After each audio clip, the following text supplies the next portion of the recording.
భవిష్యత్తులో ఇంకా ఇతర క్రిటికల్ మినరల్స్ లో కూడా దీని సింగరేణి కాలనీస్ ప్రవేశించాలని, ఈ క్రిటికల్ మినరల్స్ కేవలం దేశంలోనే కాదు ప్రపంచంలో ఎక్కడ దొరుకుతున్నా ఆయా ప్రాంతాలు అక్కడ దొరికే నిల్వలని స్టడీ చేసి సంపూర్ణంగా సింగరేణి కాలనీస్ కి సమాచారం ఇవ్వడానికి ఒక కన్సల్టెంట్ కమిటీని కూడా అపాయింట్ చేయడం జరిగింది. ఈ కమిటీ సీరియస్ గా ఈ దేశంలో కాదు ప్రపంచంలో దొరికేటువంటి మినరల్స్, తద్వారా వచ్చేటువంటి లాభాలు, దాని ద్వారా వచ్చేటువంటి ఉపాధి అవకాశాలు వీటన్నిటిపైన కూడా స్టడీ చేసి సమగ్రమైన రిపోర్ట్ ఇచ్చిన తర్వాత సింగరేణి కాలనీస్ దానిలో కూడా ప్రవేశిస్తుందని చెప్పి మీ అందరికీ తెలియజేస్తా ఉన్నాం.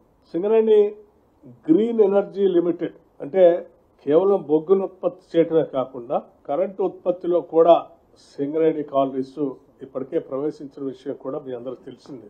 జైపూర్ దగ్గర థర్మల్ పవర్ ప్రాజెక్ట్ పెట్టి నడుపుతున్నటువంటి విషయం. మారుతున్నటువంటి పరిస్థితుల్లో ప్రపంచం అంతా కూడా గ్రీన్ ఎనర్జీకి వెళ్ళి దృష్టి పెట్టమని చెప్పి, గ్రీన్ ఎనర్జీకి వెళ్ళి వెళ్లాలని చెప్పి ప్రపంచం కోరుతున్నటువంటి సందర్భంలో పొల్యూషన్ కంట్రోల్ చేయడానికి సింగరేణి కాలనీస్ కూడా గ్రీన్ ఎనర్జీ దాంట్లోకి భాగస్వామ్యం తీసుకోవడానికి ముందుకు వెళ్తా ఉంది. దీంట్లో భాగంగా ఇప్పటికే కొన్ని ఫ్లోటింగ్ సోలార్ పెట్టింది. భవిష్యత్తులో పంప్ స్టోరేజ్ ప్రాజెక్ట్స్ కూడా పోవాలని ఆలోచన చేస్తా ఉంది.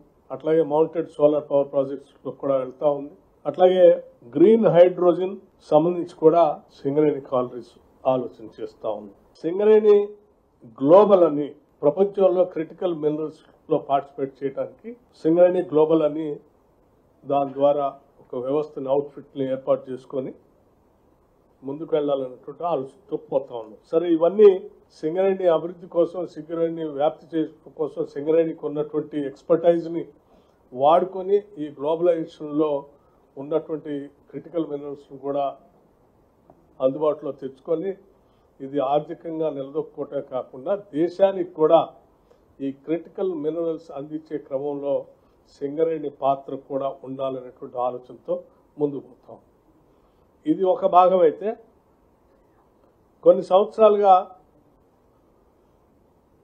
ప్రధాన వ్యాపకమైనటువంటి కోల్ బ్లాక్స్ సంబంధించి ఆక్షన్ జరుగుతూ ఉంటే సింగరేణి కాలనీస్ ఆక్షన్స్ లో పార్టిసిపేట్ చేయకపోవటం వల్ల కూడా పెద్ద ఎత్తున నష్టం జరుగుతుంది. సింగరేణి కాలనీస్ కంపల్సరీ ఆక్షన్ లో పార్టిసిపేట్ చేయాలని సింగరేణి కాలనీస్ సంబంధించినటువంటి కార్మిక సంఘాలు అందరూ కలిసి ఒక రిప్రజెంటేషన్ నాకు ఇవ్వటం జరిగింది.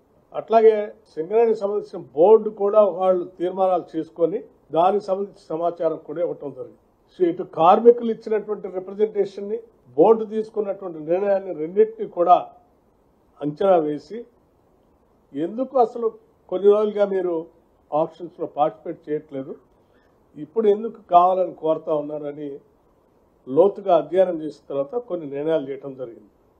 ఆ నిర్ణయాలన్నింటినీ కూడా చేసే ముందు ఎందుకు చేస్తున్నాం అనే అంశాన్ని కూడా మీ ద్వారా కొన్ని సంవత్సరాలుగా ఈ రాష్ట్రంలో ఒక పర్సెప్షన్ క్రియేట్ చేయబడి ఉన్నటువంటి అంశాన్ని, తద్వారా జరిగిన సింగరేణి జరుగుతున్న నష్టాన్ని కూడా మీ అందరికి వివరించి మీ ద్వారా రాష్ట్ర ప్రజలకి, కార్మికులకు కూడా చేసిన తర్వాత ఈ నిర్ణయం చేయాలనేటువంటి ఆలోచనతో ఈరోజు ఈ ప్రెస్ మీట్ ని ఏర్పాటు చేయడం జరిగింది. సింగరేణి కాలనీస్ ఆక్షన్స్ లో జరిగే పాల్గొంటే వచ్చే లాభం, పాల్గొంటే వచ్చే నష్టం, ఆ పాల్గొనకపోతే వచ్చే లాభం, పాల్గొనకపోతే వచ్చే నష్టం, ఈ రెండు అంచనాలు కూడా మీ ముందు ఉంచడం కోసం చిన్న పవర్ పాయింట్ ప్రెజెంటేషన్ కూడా